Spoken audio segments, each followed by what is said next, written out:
It is December the 8th, 2025, and straight from the highly caffeinated studio, this is According to Willie B. And I am your host for the next half hour, give or take a minute or two. Now, today we may fill up that entire 30 minutes and maybe even borrow a minute or two because I've got a lot of stuff to go over because I want to break down the great BFF trip, this great big 9.5, call it a 10-day road trip. And, you know, there was so many costs and stuff that was associated with this trip. And I wanted to break it down for you so that you can kind of get a glimpse into, hey, if I wanted to in some way duplicate this trip, what kind of costs would I be looking at? And while some of the costs I can get really close to an estimate per day, per person. As some of the numbers we go through, you'll see that it was kind of really not, it wouldn't give you a true sense of a true number. And we'll go break this all down number by number. And I promised no word salads today. So because of that, and because I have so many numbers to go through, I'm going to go off some cheat notes so that I don't miss any of the numbers or any kind of pertinent information that you would need to kind of give yourself a mental picture if you want to attempt something like this. First question I guess you would ask is, well, would you do this kind of road trip again? Yes and no. And I think when I share with you what I got back from the whole group of what each person's favorite city, favorite attraction, et cetera, I think you're going to see one common denominator, and that is that we all wanted more time in certain cities.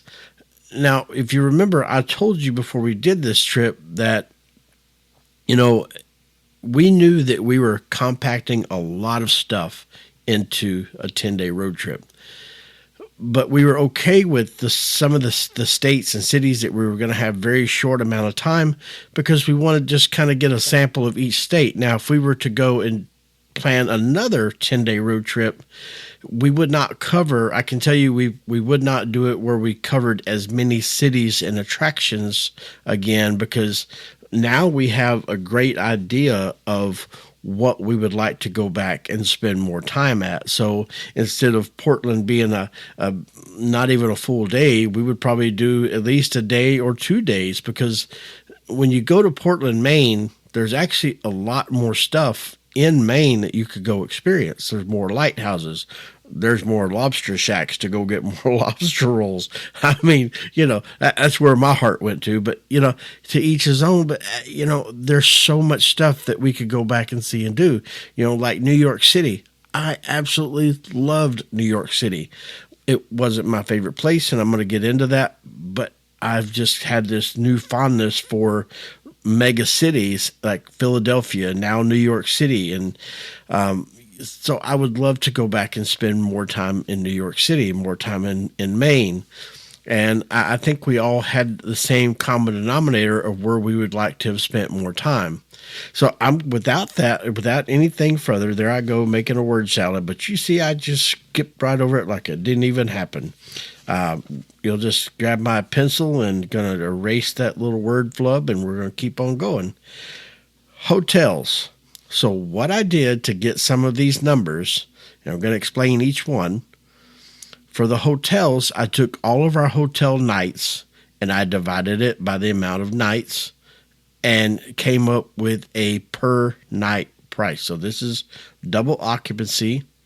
Per night, our average hotel was $212.88. Now, I want to kind of give you a little side note on each number, because, you know, you're thinking, oh my God, $212 a night. Okay, let's stop and think about this, because we stayed a couple nights in New York City, and I don't know if you priced hotels in Central Park. I mean, not Central Park, Times Square, but they're not cheap. It's not your run-of-the-mill Motel 6. They don't leave the light on for you, I promise you. They leave all the other lights on Times Square on for you. You could find your way around like it's daylight at midnight, but that's another story. So it came out to $212.88 per night.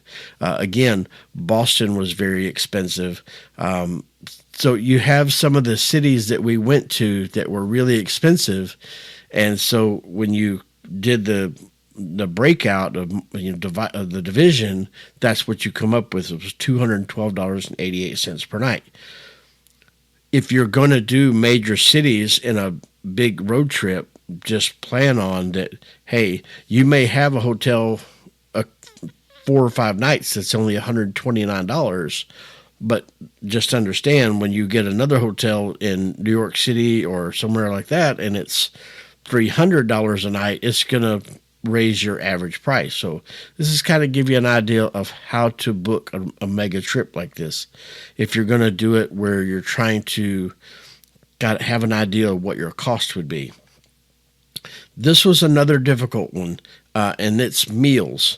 So meals per day per person is what I broke it out to. Now, this one was a little bit more difficult number to come up with. Here's why. Because there were days like when we were in New York City, everything's more expensive. Let's get a cup of coffee, a bottle of water, I don't care what it is.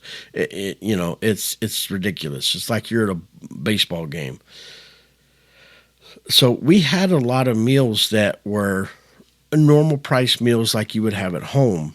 And there were a lot of days where we had coffee and pastry for breakfast. So you got to take that into effect. But it all kind of got to average out. So it depended on what city you were in. Just to give you a for instance, when we ate dinner at Enoteca Maria, that number really skewed the whole number because that dinner was really expensive. I would venture to say that dinner was probably about, after tax and tip and everything, was probably around $120 per person. But it was a once in a lifetime meal experience that I would not take for anything in the world. It was one of the most memorable meal experiences that I've ever had. And I can count on both hands how many meal experiences I've had in my life that just stand out and are more than just, hey, I had this great burger or I had this great plate of fried fish or whatever. Because, these meal experiences like this, they're not a dime a dozen. And the only way to explain to you how Enoteca Maria was on Staten Island is for you to go and experience it. Now, you might get a glimpse of it by watching the video on our Culinary Highway channel. But in all honesty, even after I've watched my own video that I put together, I said it just doesn't capture the heart and the experience of what that meal was. And I just, for some reason, I felt like I wasn't able to capture the feeling that we had during that meal experience. Same thing with Carmelina's in Boston. Same thing. That was another great meal experience. Union Oyster House, same thing. Another great meal experience. But there's some that just really go over the top, that just leave a spot in your memory bank that could never go away. So on average, the meals per day per person were anywhere from $48 to $78 per person for the day, not per meal, but that was per day. About what was spent on food in a day per person was $48 to $78. Now, if you're on a budget, absolutely you could jumble those numbers. I've spent a week in Vegas, and I've eaten sandwiches in the hotel room. I've eaten powdered donuts and orange juice for breakfast, and then have a dinner out. So you can always manipulate your food cost when you're out. But just remember, when you're eating every single meal out, it's going to add up, regardless of what you try to do. It's going to add up. I'm going to come back to the attractions here in a moment, because that one I couldn't really give you let's just go ahead and get into it since I've already mentioned it. Attractions, I couldn't give you a true number average price of what an attraction costs, because we experienced so much on this trip, and the cost to do each attraction was literally from one end of the scale to the other. And I'm gonna run down a few costs, and you'll see what I'm talking about. So there was no way that I could average this out. You just kind of need to do your Google search and do your research and figure out the attractions you want to do and see what the costs are and see what it comes up to you, in your budget. For instance, Niagara Falls, to do Maid of the Mist tour on the boat through the falls. That is a number one bucket list. If you ever get a chance, do not miss that. It was the fan favorite out of all four of us. Hands down, Niagara Falls, the Maid of the Mist boat ride up into the falls was hands down a favorite across all four of us. I had asked for each person to submit what they thought their favorites were, and everybody came back. Niagara Falls, Maid of the Mist boat. I mean, it's just something you have to experience. It's like Inoteca Maria. So that was $30 per person. Now, if you jump over and you think, wow, that's really not bad to go and experience Niagara Falls on a boat and go up into the falls and feel the spray and just be immersed in the magnitude of the falls, $30 a person, man, I'll spend that all day long. Then you get to the Empire State Building. I told you we paid the light bill that day. $105 per person, just so that you can go all the way to the 102nd floor. So it's basically figures out to about 93 cents. Don't check my math, but about 93 cents per floor. So if you want to go to the third floor, yeah, you can get out for less than $5, but I don't recommend that tour. But you see what I was, and Statue of Liberty. Now, we did not go up into Statue of Liberty. We just went on the boat over to the island, to Ellis Island, and just kind of walked around the grounds around Statue of Liberty. And to me, that was enough. Would I like to go up into the crown? I guess, but for me personally, this is just my own vibe here. I'm good with just going and seeing it from the outside. I don't see the allure or the attraction to just pay the extra money to go up into the crown and go, oh, okay, yeah, this is almost as high as I was in Empire State Building. And so for me, I mean, maybe I'm missing something. I don't know, but $25 a person, not bad at all. Now, this next one, I don't care what you say. I'll argue with you till the day is long. The 9/11 Memorial. You've heard me talk about this. It was $32 a person. That is immensely cheap for the experience and the lump in your throat and the pounding in your heart that you will feel when you walk away from that memorial. I kid you not. It is something that will grab you and it will just leave you speechless for the rest of the day. If you ever get a chance to go to the 9/11 Memorial, do not miss it. $32 a person, and I promise you it's worth every penny and then some. The other thing, the pedicab in New York Central Park, I believe if I have my math right, it was like $49 per person. And, that was really cool.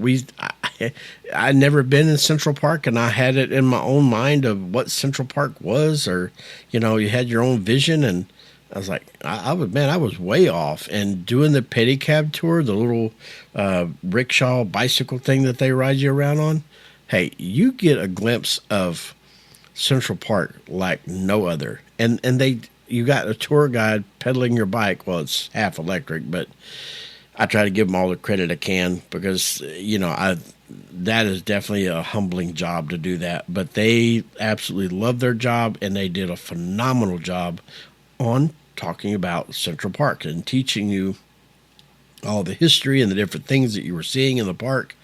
and they've stopped for photo ops and stuff. It was incredible. I cannot say enough stuff about the pedicab tour. If you're in New York and you want to check out Central Park, that is the only way to see Central Park. But yeah, so I would definitely recommend that. $49 a person, depending on your budget. If you can swing it, it's definitely worth it. I would do it again. Every time I go to New York, I would do a pedicab tour. Even though it's the same park, same pedicab, I would do it again and again and again. I think you would get a different experience each and every time. Mount Washington. So this one is something, would I go do it again? And I get asked this a lot. Would I go do Mount Washington again? And for me, it's a resounding no. And I'll tell you why. I know you're sitting there going, why? I thought you loved it. I did. I thought it was absolutely just off the chain, just a lifetime experience doing it. We were so blessed with good weather that whole trip. It was insane. And the weather that we had on Mount Washington was like so rare. It was clear. And you can see the pictures I posted on our Instagram page. It's just, it was just clear as you could see for miles. And everybody that worked in the gift shop, they were talking about they had never seen the weather that clear for that long. And so, it was just everywhere, our entire trip, the whole 10 days, everywhere we went, God just blessed us with some of the most amazing weather that people had ever seen in those areas. And so, we did not take it for granted. So when I say no, that I wouldn't go do Mount Washington again, it's because I have a feeling I would get to experience some of that diverse weather they have. And so, I got to saw it at its best. I don't really want to see it at its worst. As a matter of fact, just a couple of days ago, I think it was the 5th of December, they had negative 60-degree temperatures. I'm sorry, that is too cold for Will. Will not be experiencing that. And 120 mile an hour wind gust. No, thank you. At minus 60, no, thank you. You remember the pictures that I posted on the Instagram of the giant chains holding the souvenir shop down. Now you know why, because they experienced some of the most nastiest weather you could ever imagine. So no, not doing it. So we did on St. Lawrence River. This is the last attraction I'll really kind of go over, just because I want to give you guys a true feeling of what this trip was. There is Uncle Sam Boat Tours that goes on the St. Lawrence River. I thought they did a great job. Our tour guide, she was very knowledgeable. She told us a lot of things about the river. Some things that kind of freaked me out a little bit, but hey, it was cool. It was eye opening. I never knew all those things about the St. Lawrence River. Would I go back and do it again? If I was in the area, maybe. But to me, it was one of those things. Okay, I've seen that. Let's go see some other stuff. So, it doesn't have the same awe-inspiring effect as Niagara Falls. Would I go back to Niagara Falls? Sure. Well, I'll go tomorrow. You ready to go? Meet me in the driveway in the morning and we'll head out. It was that cool. And everybody really enjoyed it. I think it would be cool to experience it again. I think we would get an absolute different experience at that. We did some other attractions like hop on, hop off tours. We rode the subway like there was no tomorrow in New York City.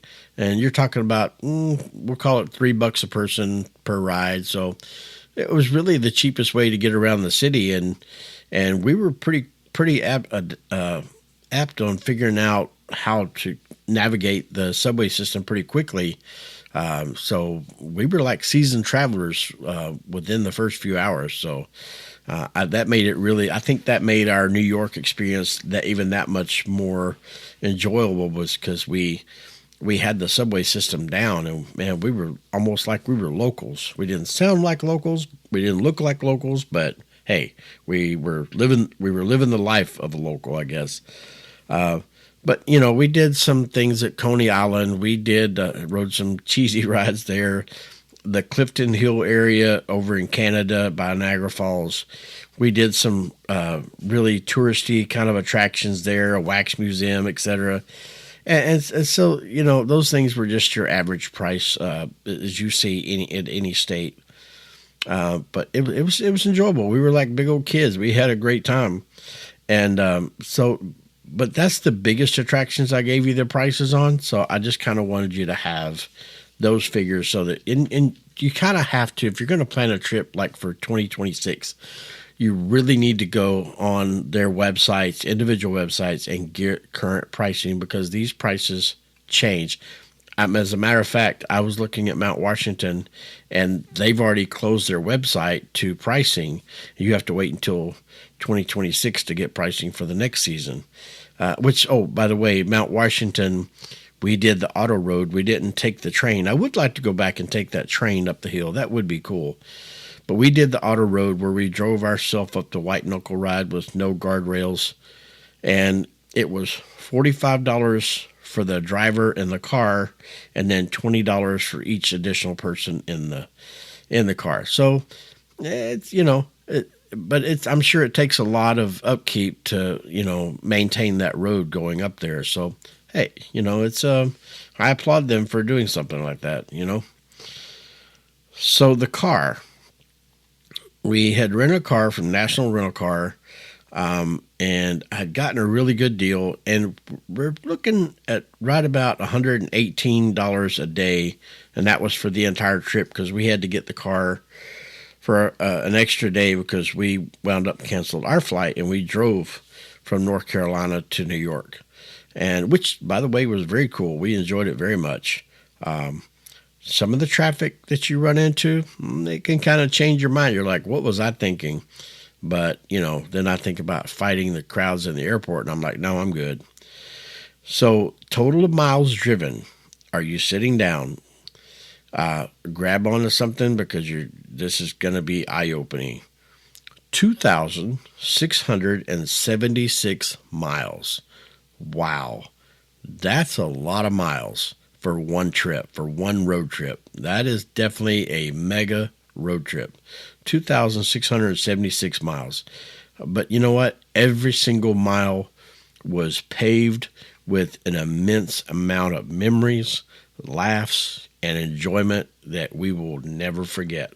It was just one of those once in a lifetime trips, and we're already talking about, hey, if we book this kind of trip again, where would we go? What would we do? How many days would we do it for?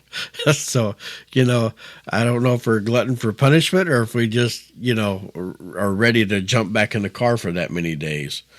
So I wanted to share with you the what everybody's favorites were, because with this group there was 4 of us, and to be cramped in a car for that many miles and that many days, and I can promise you, in and out of cities and states as quick as we were,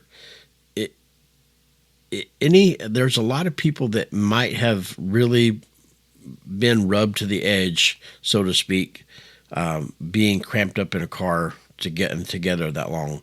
But we absolutely had one of the most phenomenal times that it's just, and we still talk about some of the funny things that happened on the trip. Like Danny, I told you guys about Danny connecting his Bluetooth to the speaker in the Ferris wheel car. Yeah, that one still gets me. I can't believe I fell for that. But hey, you know what? You called me gullible. So, I'll wear that title. I'll wear it well. What can I say? I'm not ashamed. But my thing is the amount of memories that we made, not just as friends and as being on that trip together, but individually, the memories. You take 4 people, and they saw each attraction, they saw each state, each city, they saw it through their own set of eyes. And as I go through all the pictures that I took, the pictures that my wife took, the pictures that Danny and the pictures that Kelly took, you could kind of see what each person saw differently about each city, state, and attraction. And you're jumping ahead of me here. I'm actually working on putting together a montage, and it's going to take me a few weeks, but I'm working on a montage that would kind of give you a glimpse into what each person saw at the same attraction. And because I saw it, it popped up, it just really popped out to me that, oh my God, here's four people traveling together, and we have a lot of the same similar personalities, et cetera, et cetera. And we're all taking pictures at the same exact place on the same day, but we all saw different things. And so I want to put together a montage of pictures and put them on our Instagram page so that you can kind of see four different views of the lighthouse, four different views of Mount Washington, four different views of the Empire State Building, etc. And I just thought that was absolutely amazing. It teaches you a lot about the human spirit and the human mind. When I talk about putting together a road trip like this, and I always tell you, be prepared for anything, because anything can change. We did kind of veer off of our plan a little bit, like Portland. We borrowed a few hours from our Boston day onto Portland because we had such a great time in Portland, Maine. And there were other things that we kind of had to bypass, and I'm fixing to talk about those here in just a second. But we were very blessed that we didn't have to really dodge any bullets. We didn't have car trouble. We didn't have any accidents. Well, other than me, falling in a pothole. But we're not going to go down that road again. If we did, I would just fall again. So just watch out for those potholes. That's all I'm going to say.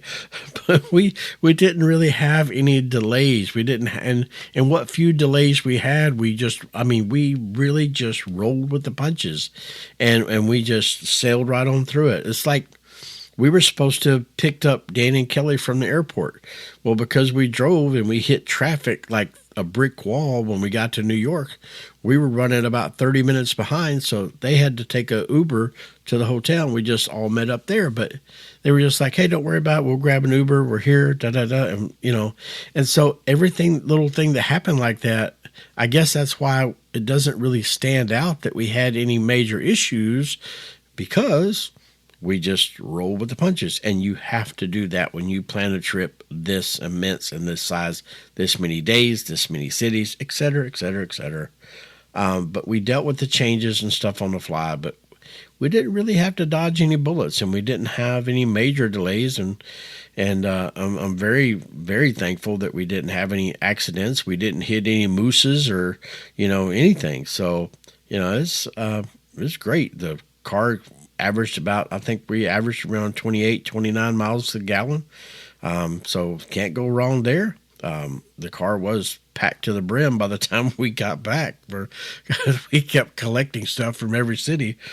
But it was absolutely phenomenal trip. I'll never forget. If I never got to, I told somebody the other day, I said, I've always wanted to travel as much as possible because I want to see it all. And I said, but after this last trip, if I never got to travel another day, and that trip was the last trip I ever got to take, I would be immensely satisfied. It was that great of a trip that I could literally never travel again and say, hey, you know what? That 10-day trip satisfied all of my travel cravings. And I would be totally satisfied with the memories that were made. And if that doesn't tell you right there, it'd be like me saying, hey, you know what? That was a great plate of bacon, and that was enough. I'll never eat bacon again because I've had the best plate of bacon.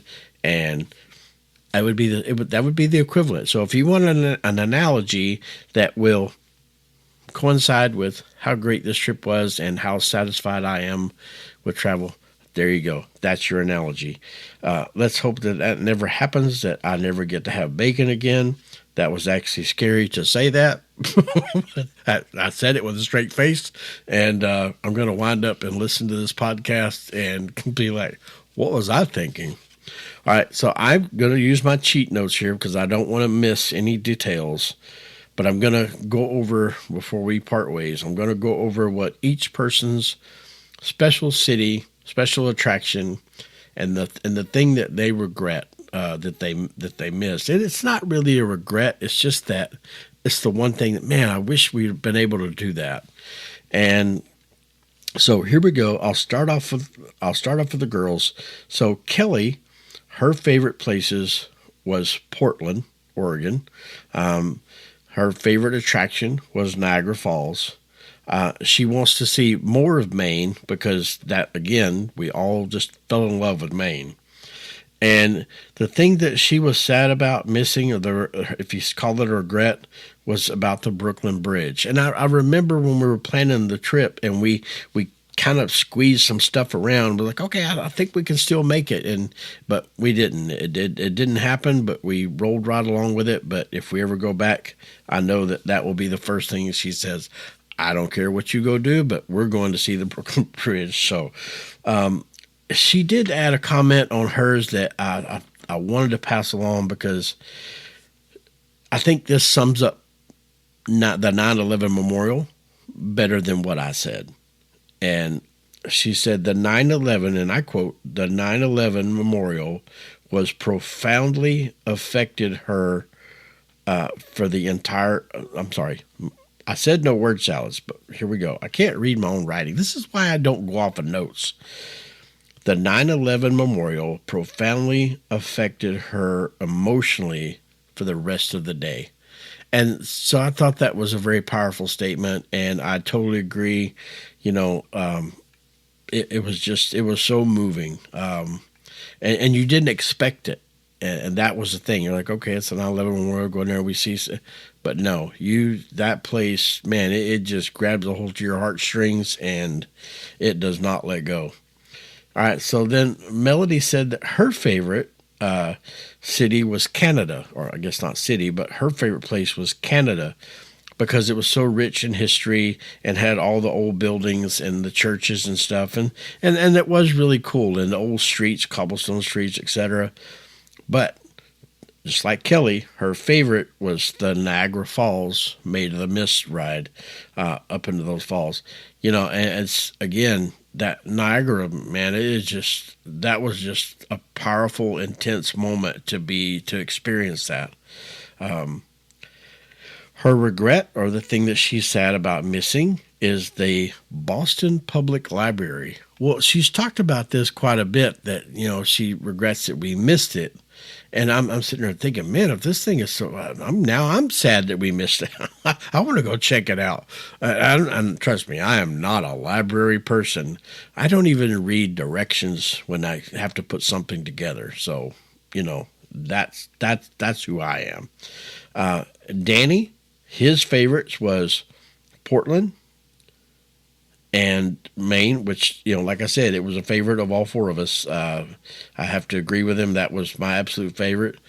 Niagara was his favorite attraction. Again, and we would all, hands down, go back and do Niagara Falls again.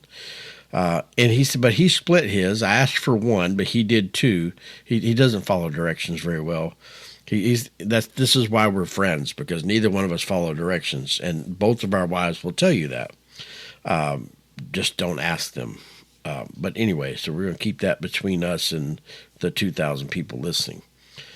So he said the 9/11 memorial was also one of his favorite attractions, and I totally get that.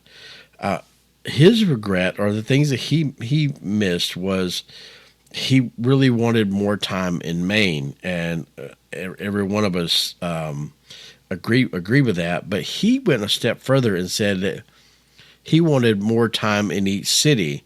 And, you know, I think Kelly and I had a better insight to the way the trip was going to run, because her and I were the one that put it together, and we knew that it was going to be stop in the city like a train pulling through the train, pulling through the train station. It's like, all right, you can get off a few minutes and get you a snack, but be back on the bus because we're leaving at 5. And at some cities it did kind of feel like that, but we got to experience so much in the short time that we had. But I totally agree with him. There was some cities that I would love to spend more time in. New York City being one of them. Canada, I would love to spend more time in Canada. So I totally agree with his thought process on there. And where I got I actually stole one of his quotes because he said, that God had blessed us with some amazing weather, and he was absolutely right on that. You could not have bought a better weather pattern off of Amazon and installed it, which I couldn't have because I wouldn't have read the directions, and I would have put the sunshine where the moon went. It would have been all messed, and there would have been word salads in there. So it's a good thing that I didn't do that. There's another video that I realized did not get posted, and Melody had shot this video, and it was one of the ones I wanted to use in a montage, but it really captured the awe-inspiring moment of the Niagara Falls, because this majestic bird come flying through the mist of the falls. I'll post it tomorrow. You guys can see it, and you'll see what I'm saying. But I am going to work on that montage because I think it would really give you an insight to what each person saw. Give you a 4-piece perspective, if you will, I guess. For me, Portland was absolutely, hands down, my favorite. I would absolutely love to spend at least a full day in Portland and then some more days around Maine. I could just go check out the different lobster shacks. And if I looked on the Google Maps the other day, and did you know that there are lobster shacks near pretty much every lighthouse in Maine? So if they wanted to go see the lighthouses, I would be up for it, because guess what? While they're looking at the lighthouse, yeah, Will's over there eating lobster rolls. So I'm just going to go ahead and tell you that one. This, for me, even though Niagara Falls was so amazing, I have to say Statue of Liberty. And when I made my choice of what my absolute favorite attraction was, the fact that I didn't choose Niagara Falls kind of shocked me. But after spending my entire life seeing the Statue of Liberty in movies and TV and all this stuff, right? And to stand at the base of the Statue of Liberty, it just really grabbed my heartstrings, and I was just awestruck. And not that I wasn't at Niagara Falls, don't get me wrong, but there was something about the Statue of Liberty. And I'll tell you why. I'm going to give you a little sneak peek into something. The night before, when we took the Staten Island ferry over to Staten Island to have dinner at Inoteca Maria's, that Statue of Liberty out in the harbor with the moon shining down, and I've posted this on Instagram, the moon shining and reflecting off of that statue, and then to go stand at the foot of it the next day, I think that's what absolutely grabbed me and grabbed my attention and made it my favorite, because it was truly incredible. I guess my really only regret, or wish that I wish we had, was I would have liked to have more time in New York City. I don't know where my fondness come from for these mega cities like, Philadelphia and Baltimore and New York City. I don't know. It's just really cool. And New York City is, and especially Times Square, it's like a whole nother universe all in itself. But so that's really what I wish I'd have had. But now, like I said, I agreed with Danny. I would have liked to have more time in each city, but I'm glad that we did this mega sampling. And then, because now, if we were to plan another mega road trip like this, we would know exactly where we wanted to go and how many days we would need for each city. So, trust me, doing this the way we did it was not a bad thing. because we got to experience so much in a short amount of time. I know you think short amount of time, 10 days, but hey, I'm going to tell you, that time flew by faster than a plate of bacon set in front of me. I'm not going to kid you at all. Wow, it was crazy. But, I think that I have kind of run a little bit out of time today, but I wanted to make sure that I covered all these numbers for you. If you have any questions, you know how to get a hold of me. We've got email, we've got social media. There's absolutely no way on earth that you can't figure out how to get a hold of me and ask me questions, and I would be more than happy to answer them. I want to tell you a sneak peek into next week's podcast. We're going to time travel again, and I'm going to tell you why.